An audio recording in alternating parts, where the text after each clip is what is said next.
Ser Podcast.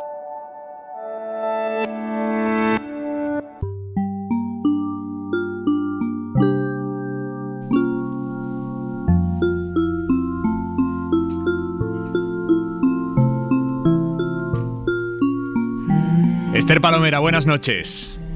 Muy buenas noches. Carlos Cue, buenas noches. Hola, buenas noches. Daniel Bernabé, ¿cómo estás? ¿Qué tal? Buenas noches. Vamos a empezar con una noticia de ahora mismo. Condenar a Cristina Elizabeth Fernández de Kirchner a la pena de 6 años de prisión, inhabilitación especial perpetua para ejercer cargos públicos, accesorias legales y las costas del proceso. La justicia argentina acaba de conocer un veredicto histórico, acaba de hacerlo público. Cristina Fernández, vicepresidenta de Argentina y un referente de la izquierda, si me apuran, a ambas orillas del Atlántico, ha sido condenada a 6 años de cárcel e inhabilitación de por vida para ocupar cargos públicos por la concesión ilegal de 51 obras públicas a firmas de empresarios afines en la provincia de Santa Cruz, que es la cuna política del kirchnerismo. Esas adjudicaciones se hicieron entre 2007 y 2015, en el último año de gobierno de su marido, Néstor Kirchner, y ya con ella como presidenta. La Fiscalía pedía para Cristina Fernández 12 años de cárcel, la inhabilitación perpetua. También, finalmente, como digo, ha sido condenada a la mitad de años, 6 años de cárcel, pero sí a la inhabilitación para ocupar cargos públicos para el resto de su vida. Ella va a poder recurrir, de hecho a esta condena le queda un largo recorrido judicial hasta que la refrende o la rechace la Corte Suprema, pero ya sí es una condena, no es una acusación.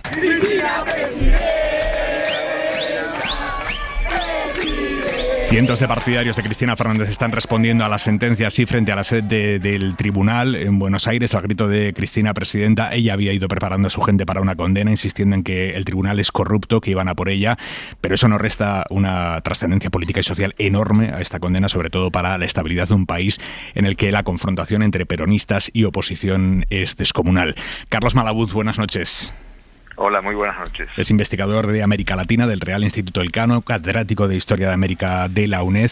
¿Qué consecuencias políticas puede tener esta condena para la estabilidad de Argentina? Bueno, en principio yo no creo que la estabilidad política se vea más afectada de lo que ya está, ¿no? Es decir, la polarización es una constante prácticamente diaria. Lo vimos hace una semana atrás en la Cámara de Diputados, donde estalló una bronca descomunal, y en ese sentido la proximidad de las elecciones presidenciales, que van a tener lugar dentro de menos de un año, pues está anunciando unos meses bastante movidos, sobre todo a partir de marzo, cuando termine el Mundial y sobre todo cuando termine el verano y comience un nuevo ciclo político con elecciones prácticamente en todas las provincias, 1 o 2 al mes. ¿Podrá Cristina Fernández presentarse a las próximas elecciones presidenciales a pesar de esta condena a inhabilitación para ocupar cargos públicos de por vida? Sí, porque esa cláusula, al igual que la condena, no se va a ejecutar hasta que la condena sea firme, y para eso tiene que pasar por un lado la apelación ante la Cámara de Casación y en segundo lugar la apelación ante la Corte Suprema de Justicia, y para que este ciclo se cumpla pues me temo que van a pasar muchos años por delante, como se vio en otros procesos contra un vicepresidente de Cristina Kirchner, Vudú, y también contra el expresidente Menem en su día, ¿no? Entonces son procesos que se toman su tiempo, y más cuando hay altas autoridades de la nación involucradas, y esto va a demorar evidentemente esa sentencia firme de la que habla la ley, y por lo tanto ella podrá seguir presentándose a elecciones. Mire, señor Malabuz, está compareciendo ahora mismo Cristina Fernández. Esto y Coco Maí, que es, vamos a decirle cariñosamente, porque van a ver en los chats ahora, le dicen todos Coco Maí, que parece que es el sobrenombre. Coco Maí, que es el que sobresee a Joe Luis. Y bueno, van a pasar la vicepresidenta argentina está criticando a los jueces que han tomado la decisión de condenarla. Ella ya desde hace tiempo había dicho que no ha tenido un juicio justo, y hay motivos reales para sospechar de la imparcialidad del tribunal, de que la condena forma parte de una campaña de persecución política y judicial contra ella. En absoluto. Ella habla inclusive de ejecución, de fusilamiento judicial. Pero si se tiene en cuenta que varios de los jueces del tribunal que la juzgó fueron nombrados por ella cuando ella era presidenta en su anterior mandato, pues yo creo que esto quita peso a sus acusaciones, ¿no? Inclusive toda su alocución de esta noche, una vez conocida la sentencia, parece más una admonición, una reprimenda de una maestra de escuela a sus alumnos de primaria que un mensaje de una vicepresidenta de la República Argentina y expresidenta, ¿no? Es decir, es más una diatriba criticando a la justicia, hablando de mafia judicial, poniendo ejemplos destapados de una forma misteriosa hace menos de 48 horas, probablemente por los servicios secretos del gobierno de que ella forma parte, y todo es una maniobra relativamente burda, ¿no? Es decir, y hay otro hecho importante que no menciona la vicepresidenta, y es que los fiscales la acusaban de 2 delitos, ¿no? Por un lado, asociación ilícita, que tiene una pena de 12 años, y por otro lado, defraudación al Estado, que tiene una pena de 6. Y sin embargo, la condenaron solo a la pena menor, mientras que inclusive otros acusados, como quien fuera su ministro de Obras Públicas y también ministro de Obras Públicas de Néstor Kirchner, Julio De Vido, fue absuelto, ¿no? Es decir, si todo esto fuera una burda maniobra contra el kirchnerismo, este tipo de medidas judiciales no se entenderían, ¿no? Es decir, si esto estaba escrito hace mucho tiempo, si esto es una maniobra, ¿por qué entonces no castigarla con la pena máxima y no hacer una purga ejemplarizante contra todos los acusados? Carlos Malamud, muchísimas gracias. Buenas noches. Buenas noches. Carlos Cue, tú que conoces muy bien Argentina, que fuiste corresponsal durante años allí, se avecinan momentos delicados en lo político y en lo social.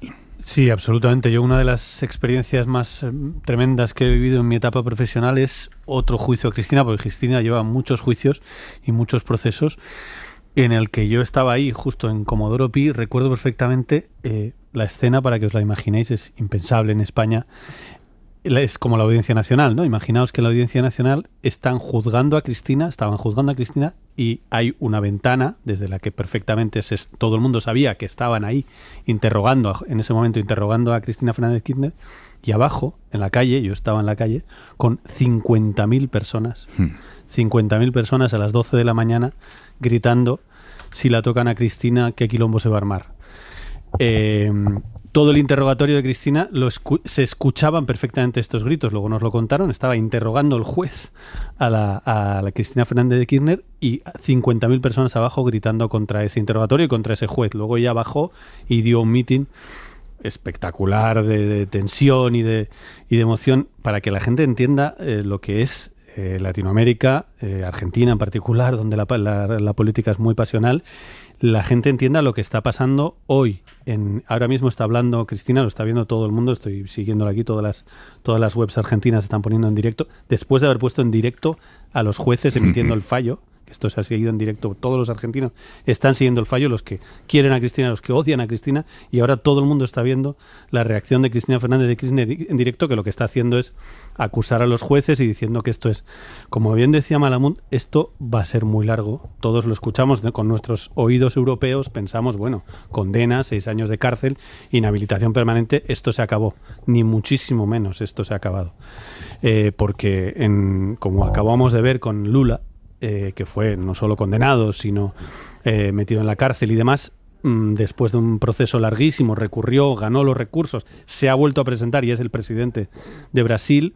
El caso es diferente, el caso de Lula había, en fin, las acusaciones eran de otro tenor, lo que hay aquí son acusaciones muy graves de corrupción, más fuertes, pero desde el punto de vista político, lo que pasa en Latinoamérica en general y en Argentina en particular con una cosa como esta, no lo podemos pensar con oídos y con ojos europeos.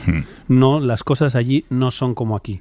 Cristina tiene un rechazo enorme de una parte muy importante de la sociedad, pero tiene miles y miles y miles de personas que creen lo que ella está diciendo ahora mismo, y es que esto es un juicio político porque además les han dado algunos elementos para creerlo, porque es que resulta que justo lo que estaba contando Malamud ahora, hace 48 horas se ha sabido que algunos de los jueces, no los que la han juzgado hoy, no los que la han condenado hoy, pero sí el que inició el proceso, estaba con otra serie con otros jueces y con otros fiscales y con políticos en un viaje gratis, invitados probablemente por un grupo de comunicación, pero en cualquier caso en casa de uno de los millonarios más famosos extranjeros de Argentina, en una casa en la Patagonia, en una mansión en la Patagonia maravillosa, todo a gastos pagados, todos juntos y hablando, porque les han hackeado los teléfonos, por eso él hablaba de servicios secretos.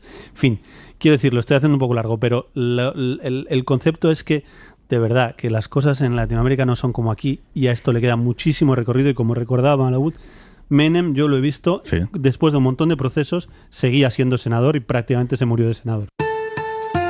Hora 25. Aimar Bretos. Había prometido entrar ya en la política nacional, pero es que tenemos otra noticia de ultimísima hora relacionada también con los problemas judiciales de un destacado mandatario político. Un juzgado de Nueva York acaba de declarar culpable de fraude fiscal a la empresa de Donald Trump. Corresponsal en Washington, Sara Canals, buenas noches. ¿Qué tal? Buenas noches, Aimar. Sí, culpable de todos los cargos a la organización Trump, determinando que la empresa estuvo involucrada en un amplio esquema de fraude fiscal durante 15 años, orquestada por altos ejecutivos. Ni Donald Trump ni su familia han sido acusados en este caso, aunque el expresidente ha sido mencionado en varias ocasiones por los fiscales sobre su conexión con los beneficios que esta empresa repartió a ciertos ejecutivos, como apartamentos, coches o gastos personales. Así que aunque esta sentencia no le afecta directamente, por así decirlo, se produce en un momento también en el que se le investiga por los documentos clasificados en su mansión de Mar-a-Lago, por sus esfuerzos por anular los resultados de las elecciones presidenciales, o también se enfrenta, por ejemplo, a una demanda civil de la Fiscalía de Nueva York que contra él y sus hijos por fraude fiscal durante más de una década, una demanda, por cierto, de 250 millones de dólares. Sara, gracias. Gracias. Hora 25. Aimar Bretos. Yolanda Díaz y Podemos perderían 25 escaños si fueran divididos a las elecciones generales respecto a los que obtendrían si finalmente concurriesen juntos. 25 escaños de diferencia, cortesía del sistema electoral y su penalización a los partidos más pequeños. Lo dice la encuesta de 40DB para la cadena SER y para El País, en la segunda entrega de esta encuesta que publicamos hoy. Si Podemos y Sumar fueran juntos, conseguirían 57 escaños, que son 19 más de los que tienen ahora mismo Unidas Podemos y Más País. 57 escaños si fueran todos juntos. Sin embargo, si concurrieran por separado, conseguirían solo 32, por una cuestión práctica de repartos provinciales de escaños. Yolanda Díaz y su plataforma conseguirían 23, Podemos 7, Más País 2. Izquierda Unida se quedaría sin representación en el Congreso ahora mismo. Este es el principal titular de esta encuesta. Yolanda Díaz y Podemos perderían 25 escaños si fueran divididos. Si fueran juntos, le comerían algo de terreno al PSOE, porque los socialistas obtendrían 104 escaños si el espacio que está a su izquierda se divide, 104. Sin embargo, si el espacio a la izquierda se une, el PSOE conseguiría 96, son 8 menos. Pero paradójicamente al PSOE le interesaría mucho más ese escenario en el que él se debilita un poco, porque solo así, con un espacio a la izquierda fuerte, tendría opciones reales de revalidar el gobierno. Si Yolanda Díaz y Podemos terminan concurriendo por separado, los partidos de derecha, PP, Vox, UPN, Ciudadanos, sumarían 173 escaños, que es rozando la mayoría absoluta. Podrían gobernar con que hubiera alguna abstención por ahí, mientras que los partidos progresistas sumarían solo 136, o sea, lejísimos de cualquier opción real de gobernar. Sin embargo, si hubiera unión en la izquierda del PSOE, los socialistas y Sumar alcanzarían 153 escaños. 153, que sumando los de los socios parlamentarios actuales, facilitaría la repetición de un gobierno progresista. Hay otros datos llamativos en esa encuesta, por ejemplo, la valoración de Yolanda Díaz, que es positiva entre la población general, pero específicamente también entre los votantes del PSOE, ojo, hasta el punto de que si finalmente la candidatura que presente ella se alía con Podemos y con Más País, esa papeleta, la papeleta de Sumar, llamémoslo así, podría atraer hasta el 15% de los votantes socialistas. Sin embargo, en el caso de que finalmente se consumara la ruptura a la izquierda del PSOE, El principal responsable a ojos de los encuestados sería Pablo Iglesias, al que responsabilizaría el 19,2% de los encuestados, que son 7 puntos más que el 12,8% que le atribuiría esa responsabilidad de la ruptura a Yolanda Díaz. Incluso entre quienes en las anteriores generales votaron a Unidas Podemos, Iglesias sería visto como el mayor responsable de esa hipotética ruptura, un 26% frente al 12% que señala a Yolanda Díaz. Y hay otro dato también muy relevante, es que son más los votantes del PSOE que apuestan ya por un gobierno de coalición, 41,8%, que los votantes del PSOE que quieren un gobierno del PSOE en solitario, 38,9%. Esto estoy hablando entre los votantes del PSOE, la diferencia es mínima, pero es 41,8% gobierno de coalición, 38,9% gobierno del PSOE en solitario. Estos son los datos de la encuesta que publicamos hoy en la SER y en El País. Tienen todas las cifras, todos los gráficos a su disposición. Si quieren verlos con detalle, con calma, pueden verlos en cadenaser.com y en elpaís.com. Quienes se han estudiado esos datos en detalle hoy han sido los dirigentes del espacio político a la izquierda del PSOE. Se ha notado hoy en los actos del Día de la Constitución en el Congreso. Sara Selva, buenas noches. ¿Qué tal, Aimar? Buenas noches. La encuesta ha copado hoy en el Congreso buena parte de las conversaciones. Es verdad que estoy sorprendida por cuanto que Sumar todavía no es una oferta electoral.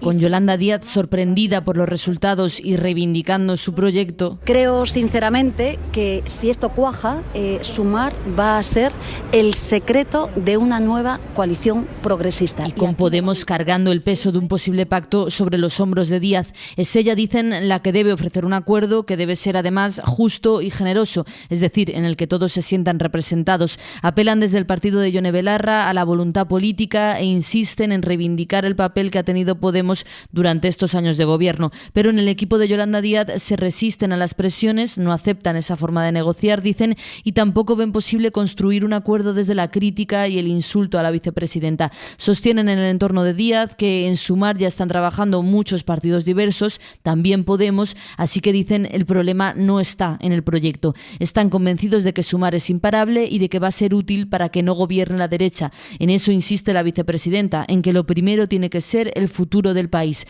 No es imposible un acuerdo de coalición, hay margen, dicen en Podemos, pero con la mirada puesta en las autonómicas piden que llegue cuanto antes. Anoche, antes de la publicación de esta encuesta, Pablo Iglesias advertía ya aquí en Hora 25 de que sin coalición entre Podemos y Yolanda Díaz no podría repetirse un gobierno progresista, un gobierno de coalición. ¿Qué es lo que tiene que hacer en este caso Unidas Podemos? Yo creo que lo primero es que Podemos y Sumar pacten una coalición, y eso es condición de posibilidad de tener un resultado electoral en el que se pueda repetir el gobierno de coalición, y trabajar en la dirección de que también en las elecciones municipales y autonómicas haya ese tipo de acuerdo. Bernabé Palomera, CUE, vuestro análisis sobre el escenario que dibuja esta encuesta en el espacio a la izquierda del PSOE. Bernabé, empiezo por ti. Pues es muy interesante, porque esta encuesta lo que nos viene a decir es que algo que podríamos denominar la hipótesis de la trinchera queda desmontada. Es decir, esta hipótesis vendría a decirnos que ya en estos momentos, una vez que la legislatura se va acabando, lo que iba a resultar la coalición de gobierno es que el PSOE, en su estado natural, iba a intentar pues poco a poco romper esta coalición, la izquierda irse fuera, meterse dentro, cavar y hacer casi una labor de oposición para poder llegar con posibilidades a las siguientes elecciones, ¿no? Esto es lo que ha venido sucediendo pues en las últimas décadas en España, en las pocas coaliciones de gobierno que ha habido. Lo que ocurre es que vemos que esto no funciona de esta manera. Es decir, que ha habido un cambio en la pasada década que refuta esta hipótesis, que de una u otra manera lo que nos viene a decir es que el espacio de la izquierda ha cambiado. Todo aquello que Podemos amplió en un momento determinado parece que sigue estando ahí. Lo que pasa es que se ha desinflado electoralmente. Pero en el momento que aparece una nueva opción electoral, en el momento en que Díaz se plantea como es lo que es la candidata, en el momento en que tenemos una nueva posibilidad, se puede alcanzar un resultado parecido. Tanto es así que, de hecho, esto, que confirma que la política, cuando es útil, da, capacidad a políticos que han empezado su carrera desde hace relativamente poco tiempo en lo que es la primera línea del gobierno, a llegar a un punto de dirigencia en la izquierda, ¿no? Es decir, datos en todo caso interesantes que abren la posibilidad de que el camino más interesante para las próximas elecciones es que efectivamente la izquierda vaya unida y no separada. Palomera. Bueno, yo creo que efectivamente los votantes no se volatilizan porque siguen ahí, es evidente, pero sí se desinflan, sí se decepcionan y sobre todo castigan este ejercicio endogámico de la izquierda, ¿no? Yo creo que la encuesta, por un lado, lo que certifica es una evidencia, es decir, cuando la izquierda se pierde su propio laberinto, pierde apoyos electorales, y por otro, confirma también la experiencia de convocatorias electorales muy recientes, ¿no? Como fueron las elecciones autonómicas de Andalucía, donde la izquierda se fracturó, fue con diferentes siglas a las urnas y obtuvo un resultado, en fin, clamorosamente malo. Entonces yo creo que deberían extraer ambos me refiero al espacio político de Yolanda Díaz y a Unidas Podemos, deberían extraer dos conclusiones. Uno, que Yolanda Díaz no puede estar permanentemente deshojando la margarita y que probablemente tendrá que acelerar antes de las elecciones municipales y autonómicos el anuncio de su candidatura, si es que está dispuesta a encabezarla. Y dos, que Podemos, aunque esté cargado de razones por derecho electoral, de exigir cierta proporcionalidad en la confección de estas listas, porque no nos engañemos, estamos hablando de esto, no estamos hablando de otra cosa, debería rebajar el nivel de agresividad que ha desplegado en torno a la candidatura o al espacio de Yolanda Díaz y a todos aquellos que han osado verter la más mínima crítica contra la estrategia Unidas Podemos. Y luego hay un dato muy revelador, y es que la mayoría del electorado de izquierdas, en el caso de que se produjera o se certificara una ruptura, responsabilizaría a Pablo Iglesias de esta ruptura. Pablo Iglesias, que recordemos que no está en la política, que no es secretario general de Unidas Podemos, que designó sucesoras en el gobierno y en Unidas Podemos, y sin embargo sigue siendo el principal referente de ese partido y quien decide o no decide por dónde tiene que transitar la dirección del partido. Yo creo que es muy, muy interesante la encuesta. Carlos Cue. Sí, yo creo que efectivamente la encuesta es muy potente porque tiene dos mensajes que yo creo que son igualmente clarísimos y sorprendentes. Primero, la potencia electoral de Sumar, que como decía Yolanda Díaz, ahora la hemos escuchado, realmente todavía es algo que se está formando, que no se sabe bien exactamente cómo va a acabar, que es un intento de reunificación, en fin, que hay muchas incógnitas sobre Sumar y sin embargo la potencia electoral de Sumar y sobre todo evidentemente de Yolanda Díaz como cartera electoral, yo creo que es muy superior a la que podía esperar nadie. O sea, 57 escaños, estamos hablando de una cosa muy seria. Es al nivel del Ciudadanos de las primeras elecciones de 2019, que casi dio el sorpaso al PP, estuvo al borde de hacer sorpaso, el 57, si no recuerdo mal, creo que fue también 57. En fin, son muchísimos escaños y te dan para hacer muchísima política y darían para una coalición con una fuerza mucho mayor del socio minoritario. Eso por un lado. Y por otro lado, el mensaje rotundo, clarísimo de los encuestados, que es que quieren unidad, que quieren que esto se arregle, porque a pesar de todo lo que llevamos desde las elecciones andaluzas, que ha sido muy duro y muy a la vista de todo el mundo, la tensión interna, están dispuestos varios millones de ciudadanos, según esta encuesta, estarían dispuestos a votar a Sumar, pero sí hay unidad. Si no hay unidad, todo se va y efectivamente, como hemos dicho muchas veces en esta tertulia, las próximas elecciones pueden depender de lo que está pasando en la izquierda del PSOE. Es que esa es justo la idea. Las elecciones, la espera, dame un segundo, Palomera. Del gobierno. Bueno, ¿quién gobierna? Sí. Chicos, Bernabé. ¿Quién gobierna? Sí, no, simplemente que la idea justo es esa, que lo que se está premiando es la unidad, no tanto a Sumar, que es un espacio de momento difuso y abstracto. Es decir, la gente no conoce lo que es y yo creo que le da un poco igual. Lo que se premia realmente, yo creo, es el concepto de ir juntos y que esta unión vaya encabezada por una serie de políticas útiles y concretas, que no se pierda en una especie de ruido que no interesa a nadie. Esto es básicamente el asunto. Palomera. No, decía que efectivamente lo que está en juego es la reedición del gobierno de coalición. Esto es evidente y yo creo que esta reflexión y este análisis con datos propios y datos ajenos se ha hecho en el ámbito de la Moncloa. Decías al comienzo, en la introducción, Aimar, que la encuesta ha sido minuciosamente estudiada por el espacio a la izquierda del Partido Socialista. Me consta que también ha sido muy estudiada en el Partido Socialista, donde no terminan de ver que siempre salga perdiendo en un escenario y en otro. Es decir, el Partido Socialista no cree que la potencia del espacio de Yolanda Díaz, si es que finalmente lo lidera, pudiera llegar a esos 50 escaños, ¿no? Bueno, ese papel de perdedor, en todo caso, si va con Podemos o si va sin Podemos, la candidatura de Yolanda Díaz siempre perjudica al Partido Socialista, y esto, por lo que nos han contado hoy en la recepción, en los corrillos posteriores a la recepción del Congreso, no terminan de verlo, ¿no? Bueno, se lo crean o no en la Moncloa, los datos están ahí, los publicamos hoy en cadenaser.com y en elpaís.com en detalle, abiertas las tripas de la encuesta. La única encuesta privada que se publica con todas las tripas a disposición de los oyentes es esta, y la tienen en nuestras páginas web. Hora 25. Aimar Bretos. Las reacciones políticas a la encuesta de la serie El País que analizábamos ahora han formado parte hoy de los actos del Día de la Constitución, atravesado por mensajes ya puramente preelectorales de unos y otros. Guillermo Lerma, buenas noches. ¿Qué tal, Aimar? Buenas noches. El 6 de diciembre no es un día cualquiera en el Congreso, es una de esas jornadas solemnes. Hoy ha habido doble ración de solemnidad porque, además del acto institucional, a las puertas de la Cámara se ha celebrado por primera vez el homenaje militar.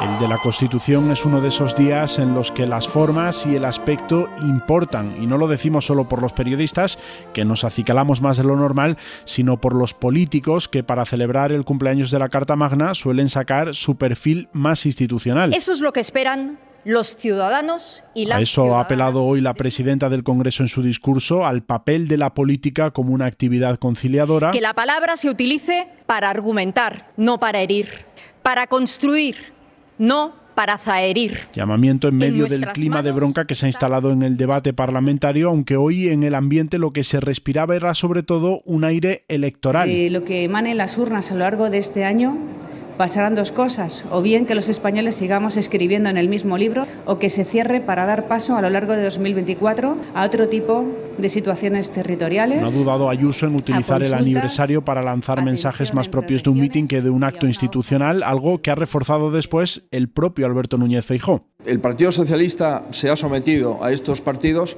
pero millones de votantes del Partido Socialista no se van a someter. Y esos millones de votantes del Partido Socialista y los millones de votantes del Partido Popular nos vamos a dar la mano en las urnas. De sus declaraciones lo que queda claro es que no hay margen para ningún tipo de acuerdo con Pedro Sánchez, con quien se ha cruzado los habituales reproches. Honrar la Constitución implica cumplir con todos los artículos de la Constitución todos los días del año. Y evidentemente tenemos una oposición que están situados fuera de la Constitución. Dardos que no suelen ser ni tan habituales ni tan directos cuando se lanzan a compañeros de partido. Y estoy convencida de que mi compañero Edmundo Val va a rectificar y va a retirar su candidatura. Y es que esta ha sido otra de las imágenes del día, la de Arrimadas y Edmundo Val escenificando la batalla por el control de lo que queda de su partido.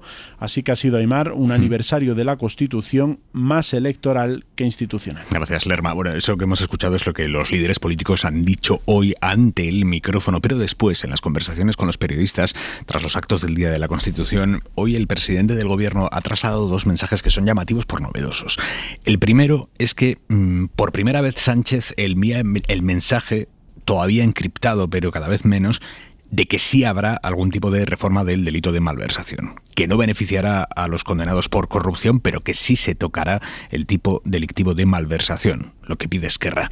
Y segundo mensaje, por primera vez también el presidente se abre a retocar la ley del solo sí es sí, si finalmente el Tribunal Supremo no ordena al resto de tribunales inferiores que mantengan las penas actuales a agresores sexuales. Así que si la justicia sigue aplicando rebajas de penas a violadores y abusadores, habrá algún tipo de ajuste técnico de la ley, así lo ha llamado Sánchez, ajuste técnico, con lo que eso quiere decir. Y Macarena Bretero, buenas noches. Hola, ¿qué tal? Buenas noches. Hoy el presidente ha sido más claro que nunca y luego algunos ministros han explicado en esos corrillos en el Congreso el sentido que quieren dar a la reforma de la malversación en el Código Penal. Ponían el ejemplo del alcalde que recibe fondos europeos para digitalizar el ayuntamiento y que luego destina ese dinero a pagar las nóminas. Eso ahora puede ser considerado malversación y quieren introducir cambios en línea con el modelo que hay en otros países, dicen, como Francia, Italia o Portugal, pero que beneficiarían a los dirigentes del Procés.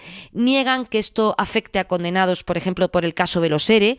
El presidente ha insistido en que no se va a producir ningún retroceso en la lucha contra la corrupción política porque todo lo enmarca dentro de la operación para recuperar la convivencia en Cataluña. Lo curioso es que el PSOE va a presentar el viernes enmiendas a la reforma del Código Penal, pero no la propuesta sobre malversación, así que la reforma se hará sobre lo que plantee Esquerra, a pesar de que el gobierno lleva días negando que estuvieran negociando con los republicanos catalanes. Y la charla con el presidente le ha servido además para desmarcarse o marcar distancias al menos de sus socios en dos asuntos muy importantes. Por un lado, reconoce que está dispuesto a hacer ajustes técnicos en la ley del solo sí es sí, una vez que se conozcan en profundidad los argumentos del Tribunal Supremo. Este extremo lo rechaza el Ministerio de Igualdad, que considera que todo es una cuestión de interpretación, y además insiste Sánchez en que el PSOE va a llevar hasta el final su enmienda a la ley trans, que eleva a 16 años la autodeterminación de género sin aval judicial, que es algo que también cuenta con el rechazo frontal de Unidas Podemos. Vamos por pasos. El gobierno abre ya sí la puerta más nítidamente que nunca a una reforma del delito de malversación, cosa mucho más controvertida para la opinión pública que lo que se hizo con el delito de sedición. Palomera. Sí, bueno, más controvertida para la opinión pública y también para un importante sector del Partido Socialista. Recordad que el viernes pasado el propio presidente de la Generalitat, ante estos mismos micrófonos, dijo que no terminaba de verlo, ¿no?, afrontar ese delito. Yo creo que Inma ha hecho una crónica muy detallada de lo que nos ha contado el presidente del gobierno. Efectivamente, yo creo que la enmienda que va a presentar Esquerra Republicana de Cataluña, por lo que yo he podido testar también en el día de hoy, va a ir en esa línea, es decir, no afectará a los casos de corrupción y se rebajarán las penas a los condenados por corrupción, y en ese marco podría ser aceptada por el Partido Socialista. Me parece también significativo que no creo que Inma no lo ha mencionado, ¿no? Y es que el propio presidente del gobierno ha dicho que estaban dispuestos o que iban a presentar también una enmienda al Grupo Socialista para reformar la redacción que han llevado a las Cortes sobre el delito de sedición. Que esto empieza a ser bastante habitual en los textos que salen del Consejo de Ministros, es decir, que los propios grupos parlamentarios de los partidos que componen la coalición enmienden sus propios textos, ¿no? Y la revisión que va a hacer, o la reforma o el matiz, tiene que ver con alguna protesta que había llegado desde los sectores sindicales para que la nueva redacción no afecte a los piquetes sindicales, ¿no?, en el caso de los desórdenes públicos agravados. Y bueno, y efectivamente en las materias legislativas que están en este momento encalladas por diferencias muy profundas en el ámbito de la coalición de gobierno, tanto el presidente del gobierno como otros ministros con los que hemos podido hablar, lo que han invocado es el principio de proporcionalidad.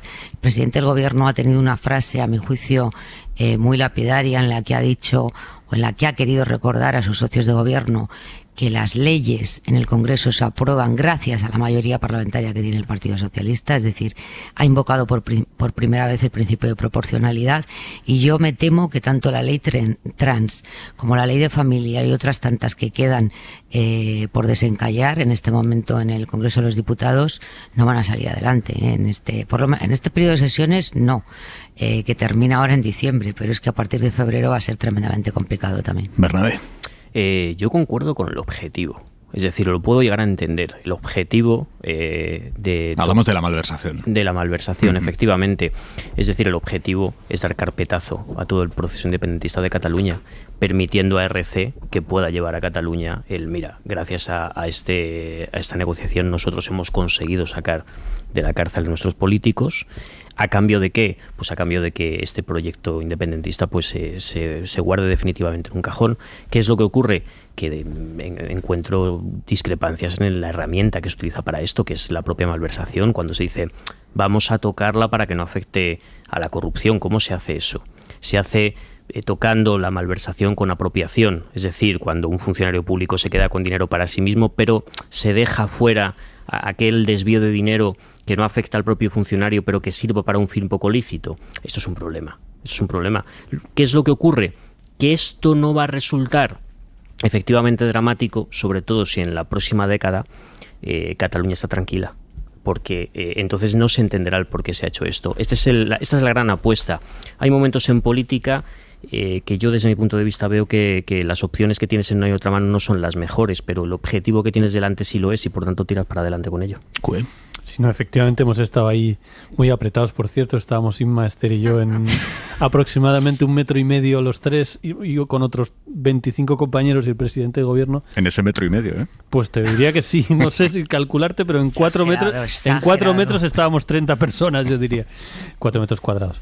No digo, estábamos ahí escuchando al presidente. Yo creo que además creo que ha dado un corrillo bastante largo y con ganas de... Yo creo que de los más largos. De los más largos que yo recuerdo, sí, efectivamente, con ganas de explicarse, y ha hecho la explicación política con otras palabras, pero más o menos lo que viene a decir Bernabé, ¿no? Que es que la explicación política cuadra perfecta, se entiende bien, ¿no?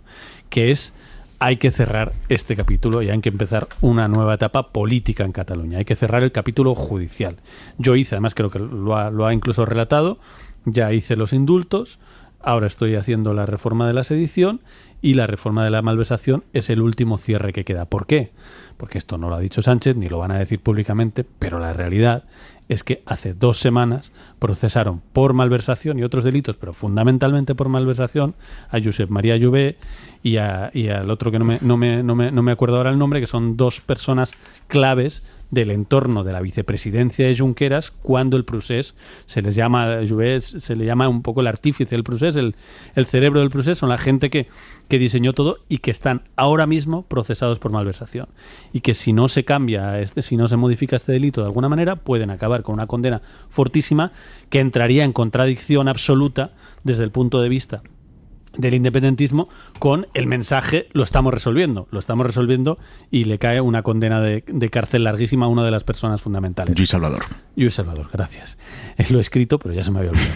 Quiero decir que estas 2 personas que han sido procesadas desde hace 2 semanas y que tienen por delante un proceso complejo. Entonces eso es lo que realmente está pasando y el mensaje que lanza Sánchez es: yo quiero acabar ya y empezar una nueva política. Ahora, lo que dice Bernabé tiene todo el sentido. Eso es muy difícil hacerlo, dice Sánchez. Garantizo absolutamente que esto no va a afectar a ningún delito de corrupción.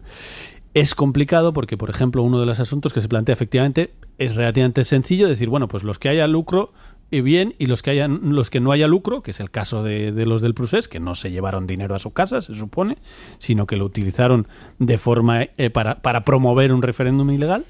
Bueno, pues diferenciamos los que hay lucro y no que hay lucro ya, pero es que hay mucha corrupción en la que no hay lucro.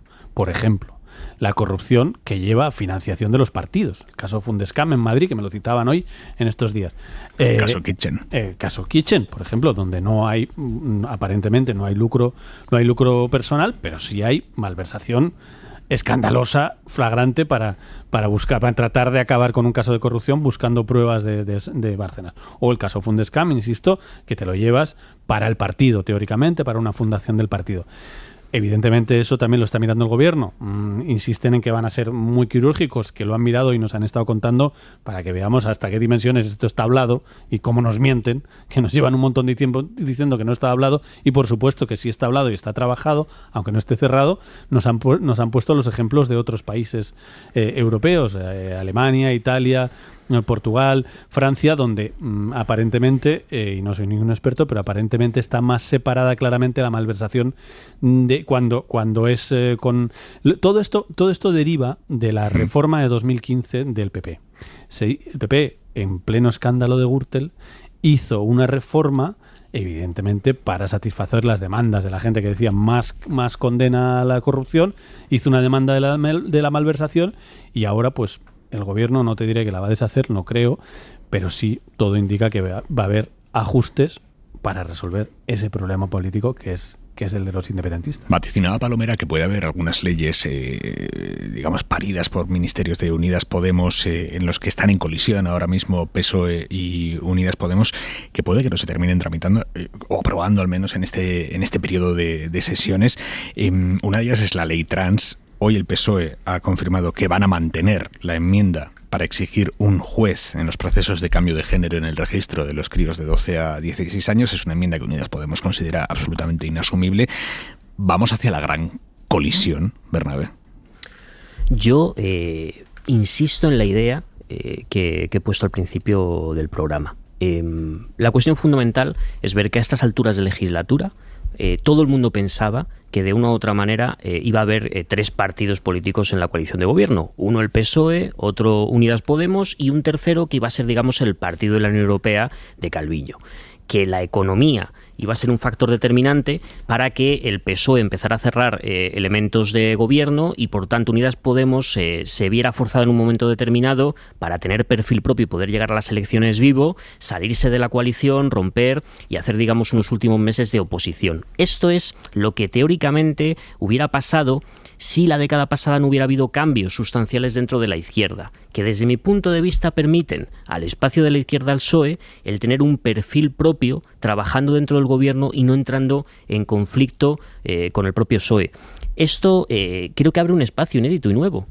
Claro que dentro de estas leyes, como lleva viendo toda la legislatura, está habiendo tiras aflojas, en algunas concretamente, porque detrás de los problemas jurídicos en torno a la ley del solo sí es sí, pues parece que de una u otra manera ponen más el foco, la lupa en el Ministerio de Igualdad.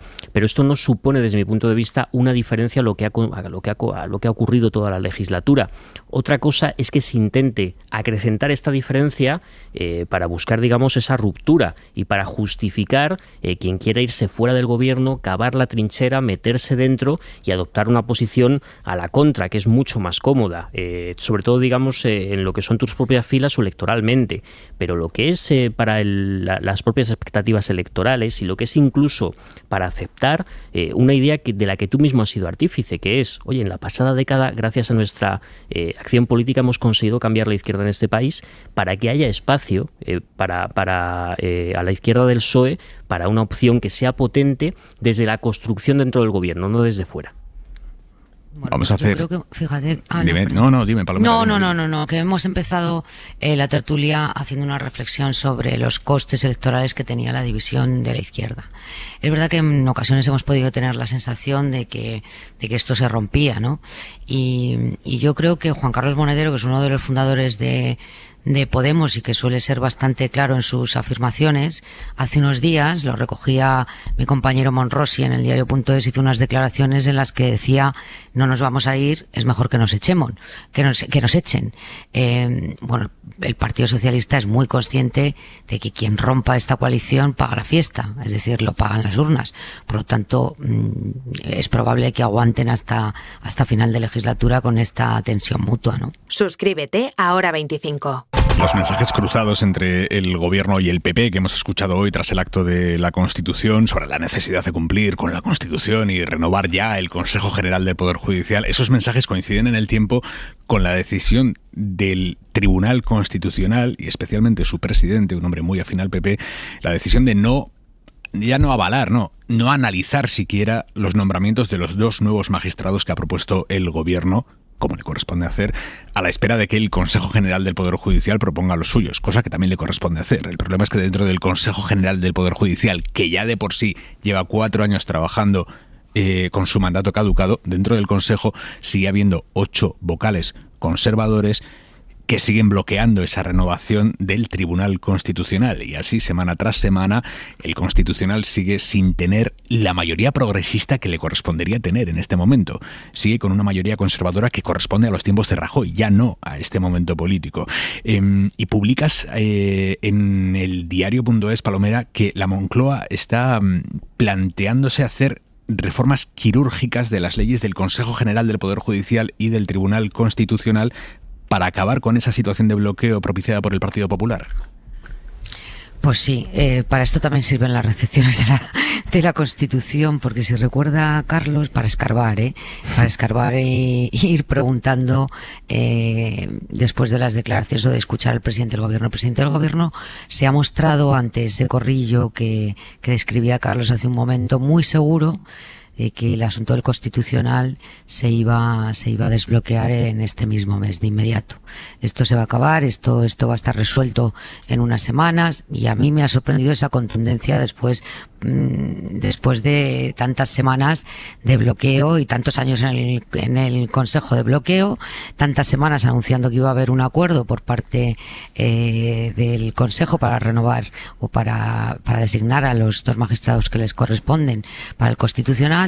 Y bueno, escarbando, pues hemos conseguido atar que efectivamente está sobre la mesa una reforma muy quirúrgica de la ley del Consejo General del Poder Judicial y de la del Tribunal Constitucional para desbloquear este asunto, porque en el gobierno entienden, y los términos son textuales, que esto es lo más parecido a un golpe de Estado que se ha podido dar por parte del Poder Judicial, ¿no? El Partido Popular lleva 4 años incumpliendo la Constitución y el Consejo General del Poder Judicial lleva meses incumpliendo una ley orgánica. Yo creo que desde el punto de vista democrático esto es tremendo y habría que buscar una solución, y la solución parece que la tienen ya sobre la mesa. ¿Y es inminente esa reforma?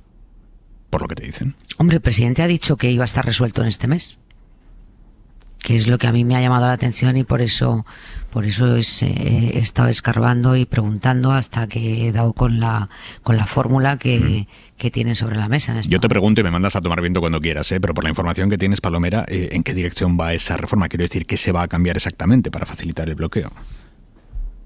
No tengo más detalles, Aimar, no han querido precisar más detalles, pero es verdad que varios ministros lo que han hecho es ampliar las declaraciones del presidente del gobierno. No tengo ni idea por dónde puede ir. Si hablan de reforma quirúrgica, tendrá que ver única y exclusivamente en la parte del Tribunal Constitucional. Imagino que desbloquear ese dilema jurídico que había sobre si los nombramientos tanto del Gobierno como del Consejo General del Poder Judicial debían de coincidir en el tiempo. Tienen que hacerse en bloque, ¿no? Por lo tanto, claro, había que hacerlo por tercios, ¿no? Yeah. La renovación del Constitucional. Deduzco que puede ir por ahí, pero tampoco tenemos muchos más detalles porque están estudiándolo. Nos han dicho textualmente una reforma quirúrgica, tanto de una ley de la ley orgánica del Consejo General del Poder Judicial como del Tribunal Constitucional. Bueno. Porque además habían avisado y advertido al presidente del Tribunal Constitucional que esto podía pasar si bloqueaban el nombramiento de los 2 magistrados que hizo la semana pasada el Consejo de Ministros. Pues sí, efectivamente, el gobierno está muy convencido de que lo va a desbloquear, pero de momento lo que ha hecho el gobierno es apretar, nombrar a los dos suyos, intentar apretar para ver si el Constitucional resuelve. El Constitucional lo que ha hecho con una división dentro del bloque progresista es decir, bueno, vamos a esperar al día 22 a ver si el Consejo General del Poder Judicial de una vez por todas renueva por las buenas, y si no renueva por las buenas, evidentemente ahí se va a producir una presión dentro del Constitucional fortísima. Los progresistas están en minoría, es un 6-5, pero los progresistas confiaban, o algunos de los progresistas confían aún en hacer las cosas por las buenas. Pero el gobierno también tiene clarísimo que si las cosas por las buenas no salen, pues habrá que hacerlas por las malas. Yo creo que llevan bastante tiempo lanzando el mensaje de que quieren hacerlo por las buenas. Tanto es así que esto empieza en junio. Es en junio cuando ya caduca el mandato de 4 magistrados del Constitucional. Desde junio el gobierno intenta, de hecho hay contactos entre el gobierno y el presidente del Constitucional, el conservador, y le dicen, bueno, vamos a intentar hacer esto, piden que se cambie la ley para que el Consejo General del Poder Judicial pueda nombrar a los magistrados del Constitucional, y empieza un proceso que empieza en julio. Desde julio el CGPJ podía haber renovado el Constitucional, en julio el gobierno lo intenta, le dan hasta el 13 de septiembre, el 13 de septiembre no llega, el gobierno espera un poquito más, luego se produce la negociación con Feijóo, El gobierno paraliza ese intento de renovación del Constitucional diciendo vamos a intentarlo por las buenas otra vez. Hay 3 semanas de negociación con Feijóo, las negociaciones se frustran. Finalmente el gobierno decide ahora, le da otro poquito de margen, decide nombrar y ahora ya estamos en tiempo de descuento. Si esto no se resuelve en lo que está planteando el Constitucional, es que se debería resolver en enero, si el 22 es la resolución. Si esto no se resuelve en enero, evidentemente el gobierno tendrá que hacer algo, porque yo creo que lo que es impensable es el escenario de ya llevamos 4 años de bloqueo del Consejo General del Poder Judicial, pero un año más de bloqueo del Constitucional, porque es que además es que son consecuencias reales, ya no es solo quién manda en el Constitucional, es que hay un pacto tácito dentro del Constitucional de decir, bueno, como no se produce la renovación en estos meses, tenemos bloqueadas las grandes decisiones, el aborto, la propia reforma de ley del Poder Judicial, tenemos varias decisiones. La reforma laboral, la ley de eutanasia, son leyes absolutamente ideológicas que, a pesar de que las haya aprobado el Parlamento, las puede tumbar el Tribunal Constitucional. Absolutamente. El Constitucional es un organismo político, porque por mucho que digamos no es exactamente judicial, pero es un organismo que tiene una relevancia política enorme. Recordemos lo que pasó recientemente con el estado de alarma. Tiene una relevancia política en leyes troncales de estos 4 años de este gobierno decisivas, y en leyes de anteriores, leyes ya de Zapatero, como el aborto. Por ejemplo, mira dónde estamos. No, mira dónde estamos. O sea, es fundamental el Constitucional, y el Constitucional, que la derecha está insistiendo muchísimo en el asalto de Sánchez al Constitucional. En el Constitucional está pasando exactamente lo mismo que pasó hace 9 años, que es que gobernaba el PP, y cuando el sistema es así, lo dice la Constitución, hay 2 que se eligen por parte del gobierno, y cuando toca un gobierno de un signo o de otro, cambia la mayoría del Constitucional. Ha pasado así, pero es que pasa en casi todos los países occidentales así. Y hace 9 años, cuando gobernaba Mariano Rajoy y había una mayoría progresista del Constitucional, y a él le tocó elegir a los 2 que le tocaban, y cambió la mayoría conservadora, nadie en los medios de derecha dijo asalto de Rajoy al Constitucional. No, claro, el proceso habitual de cambio de mayorías. Para entender cómo se renueva el Tribunal Constitucional y cómo se gobierna el Tribunal Constitucional, hay que entender que los mandatos son de 9 años, y cada 3 años se renueva una cuarta parte del Tribunal Constitucional. Una vez renueva el Congreso, que habitualmente nombra a 2 progresistas y 2 conservadores, otra vez lo renueva el Senado, que habitualmente renueva a 2 progresistas, 2 conservadores, y otra vez lo renueva el Gobierno 2 y el Consejo General del Poder Judicial 2. Habitualmente el Consejo General del Poder Judicial nombra a un conservador y a un progresista. Entonces, lo único que cambia cada 9 años, y esto es lo que da que haya una mayoría progresista o una mayoría conservadora, es el gobierno que esté en ese momento en la Moncloa. Si es un gobierno progresista, nombra a 2 progresistas; si es un gobierno conservador, nombra a 2 conservadores. Por lo tanto, una vez cada 9 años se suele dar un vuelco.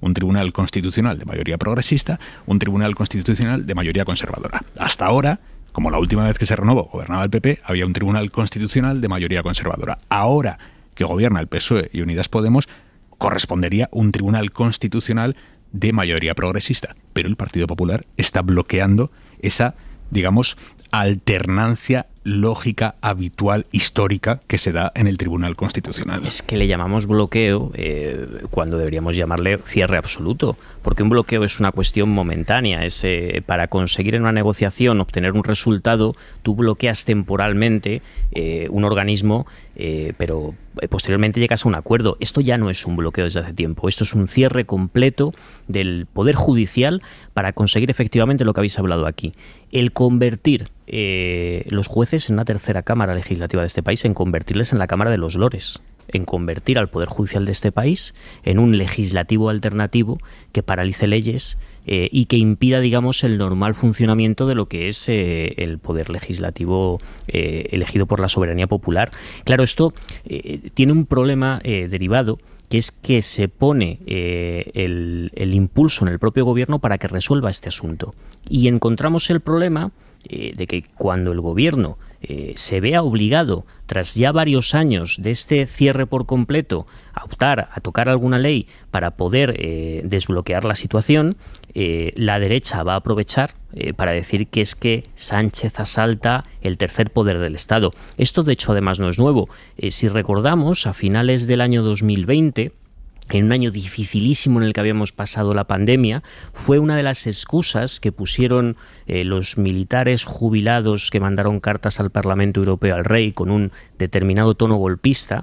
La excusa que pusieron fue precisamente esta, cuando el gobierno amagó con que se iba a renovar el Consejo General del Poder Judicial, no sin el acuerdo con el PP, que es un acuerdo en el que nunca se ha querido alcanzar, sino con la legitimidad que tiene el Congreso de nombrar, no por 3/4 partes, sino por una mayoría absoluta, a los miembros de este poder, de este Consejo. Esto yo creo que es, además, la tercera derivada que se está buscando. El presentar al gobierno como un gobierno que asalta el Poder Judicial, cuando ha sido justo lo contrario. Ha sido un Poder Judicial que se está utilizando para unos objetivos que no son los que legalmente le son encomendados. Bueno, lo que está haciendo el gobierno ahora mismo es debatirse esta semana sobre una decisión que puede ser muy impopular, pero que es importante en el sentido de que el Eurogrupo ha recomendado a países como España que empiecen a repensar y a rediseñar las ayudas económicas que se han aplicado desde el peor pico de la crisis económica por la guerra de Ucrania, que hay que empezar a focalizar bien las ayudas a determinados colectivos, desuniversalizarlas, y aquí en España todo gira en torno a la bonificación de 20 céntimos por litro de gasolina y diésel. El gobierno está estudiando, más que si prorrogar o no esa bonificación, cómo prorrogarla. Si limitarla solo a profesionales y algunos colectivos concretos o mantenerla para todo el mundo como está ahora. El gobierno ha difundido hoy que antes de final de año va a aprobar el nuevo paquete de medidas en el que se van a revisar algunas que ya están en vigor según la coyuntura. Esto traducido es que se va a tomar la decisión sobre si prorrogar o no los 20 céntimos por litro de gasolina. Depende de cómo esté el barril de petróleo. Básicamente es eso. ¿Se entendería por parte de la opinión pública una limitación de estas ayudas que dejaran de ser para todo el mundo, Palomera? Pues yo creo que se entendería, porque efectivamente una de las críticas a la ayuda a la gasolina fue precisamente esa, ¿no? Que beneficiase a todo el mundo independientemente del nivel de renta. Bien, es verdad que es muy complicado, y nos lo explicaba esta mañana la ministra de Hacienda, delimitar la medida solamente para profesionales, puesto que habría que ir con la renta o con los papeles que acrediten ser titular de una empresa, la actividad de la empresa. Es muy complicado. Se están estudiando fórmulas. Ya en su día lo que arguyó el Ministerio de Hacienda es que había dificultades técnicas porque ni siquiera el Ministerio de Hacienda tenía acceso a los CIFs de las gasolineras y de las empresas de la Comunidad Foral Vasca y Navarra, y que por tanto técnicamente era bastante inviable. En todo caso, el gobierno, hasta donde yo sé, está esperando a ver cómo responden los países productores de petróleo, porque parece que puede haber una ofensiva para controlar la exportación de crudo y volver y provocar una nueva subida de los precios. Para compensar esta medida, que bien si se limita a un sector de la población o las rentas más bajas o los profesionales, el gobierno ya está pensando en un nuevo paquete anticrisis con los criterios que está exigiendo Bruselas, es decir, que afecten o que vayan dirigidas a la población más vulnerable. Y en este contexto hay que enmarcar otro anuncio que nos ha hecho hoy el presidente del gobierno, que estaba muy generoso, y que tiene que ver con alguna medida que palíe los efectos de la subida de los alimentos en las rentas más bajas. Esto ya lo hemos contado en el diario, imagino que algunos periódicos también. Se está estudiando o bien una deducción fiscal acumulada a lo largo de los meses para la renta de 2024, es decir, entraría en vigor en 2023, pero se recuperaría en la renta de 24, o en lo que se conoce como un cheque monedero, en el que a partir de determinada renta el gobierno entregue 100 o 200 euros para ayuda a alimentación. ¿Cómo lo ves, Bernabé? Pues yo veo que, en fin, creo que la mejor ayuda que podíamos optar, y el mejor cheque y el mejor, porque yo estoy un poco cansado ya de este tipo de políticas, de un reparto generalizado de fondos públicos que pueden haber sido útiles, pero que no están atacando el principal problema que tenemos, que son los salarios. Lo que hay que desbloquear es el acuerdo para el empleo y la negociación colectiva que tiene bloqueado la COE, para que se puedan negociar los convenios y se lleguen a acuerdos útiles que de hecho están sucediendo en muchas empresas y en muchos sectores después de huelgas. Es algo que no se entiende. Esto es precisamente una de las mejores formas para luchar contra la inflación, que es subir los salarios al punto donde tienen que estar, porque si no al final estamos entrando, y con esto hay que tener también cuidado, en una especie de tendencia dentro del progresismo que al final la labor del Estado lo que consiste es en un poco paliativa y de reparto, ¿no? Insistiendo en que han sido medidas que han tenido una necesidad concreta por una situación de una alta inflación. Ahora que está empezando a contenerse y a bajar, hacia donde se tiene que ir es hacia precisamente la subida de los salarios. Sí, no, efectivamente yo creo que la sensación que me he quedado yo con la conversación con Sánchez es que muy difícilmente se va a prorrogar esa medida de los 20 céntimos, aunque creo que la decisión no está tomada, pero todo... Yo apostaría a que lo más probable es que no se prorrogue, porque además ha tenido muchas críticas, porque es efectivamente una medida que es muy generalizada, que no discrimina por renta, que, en fin, que nos ayuda absolutamente a todos, incluso a, no sé, yo uso el coche básicamente para ocio. Yo no me traslado a mi trabajo en coche, uso transporte público, en fin, no uso el coche para trabajar, lo uso básicamente para ocio, y sin embargo a mí también, que en fin, soy una persona a la que le ha ido razonablemente bien la vida, a mí cuando me hacen esos 20 euros de ayuda en mi gasolina, siempre pienso lo mismo. Digo, no sé, esto a lo mejor se podría usar, son varios miles de millones de euros, se podría usar para otras personas que lo necesitan más y para otros fines. Yo creo que esa es una medida con fecha de caducidad 31 de diciembre y creo que el dinero se puede usar para otras cosas. Y vamos a terminar como empezábamos, que es yéndonos a Argentina. Los oyentes que nos escuchan desde las 10 de la noche saben que la actual vicepresidenta Cristina Fernández ha sido condenada esta noche a 6 años de cárcel por delitos de corrupción, por defraudar al Estado. La han absuelto del otro delito que pesaba sobre ella, que es el delito de asociación ilícita, pero en cualquier caso la condenan a 6 años de cárcel y a inhabilitación de por vida para cualquier cargo público. A la cárcel no va a entrar, o no por ahora, porque como vicepresidenta tiene unos fueros que la protegen, y la inhabilitación perpetua, aparte de que la puede recurrir, en principio no la va a necesitar, porque ha anunciado ella esta noche que no se va a volver a presentar a nada, ni a presidenta, que era una de las opciones que estaba sobre la mesa, pero tampoco a senadora, para seguir manteniendo esos fueros que la protegen. Así lo ha dicho. Que me metan presa, sí, pero mascota de usted, nunca. Nunca, jamás. No voy a ser candidata a nada, ni a presidenta, ni a senador. Mi nombre no va a estar en ninguna boleta. Termino el 10 de diciembre y me vuelvo como me volví el 10 de diciembre del 2015 a mi casa, a la misma casa. Punto y 25. Joaquín Estefanía. Correlación de debilidades. Cumpleaños de la Constitución. Fue el inolvidable Manuel Vázquez Montalbán el que describió como correlación de debilidades la que existía entre las fuerzas del franquismo y las de la oposición democrática allá a finales de los años 70 del siglo pasado. Ninguna de las dos partes se hallaba en condiciones de imponer al adversario sus planteamientos, ni en la transición ni en uno de sus frutos más ambiciosos, la Constitución. Desde el interior de aquella correlación de debilidades, una generación aprendió las reglas del juego democrático y se comenzaron a buscar soluciones para los graves problemas del país. El dilema de entonces se planteó, como era lógico, en términos de dictadura o democracia. No hay atajos. Hoy también existe una correlación de debilidades entre la izquierda y la derecha ideológicas, aunque el peso de los partidos políticos sea, 44 años después, diferente. Ya sabemos que el olvido es sencillamente no recordar lo ocurrido, borrarlo, dejar de archivarlo en la memoria. No olvidemos lo que aprendimos de aquellos tiempos, tenerlo presente, para no repetir los errores, lo que a veces sucede, como estamos viendo ahora, con demasiada frecuencia. Punto y 25.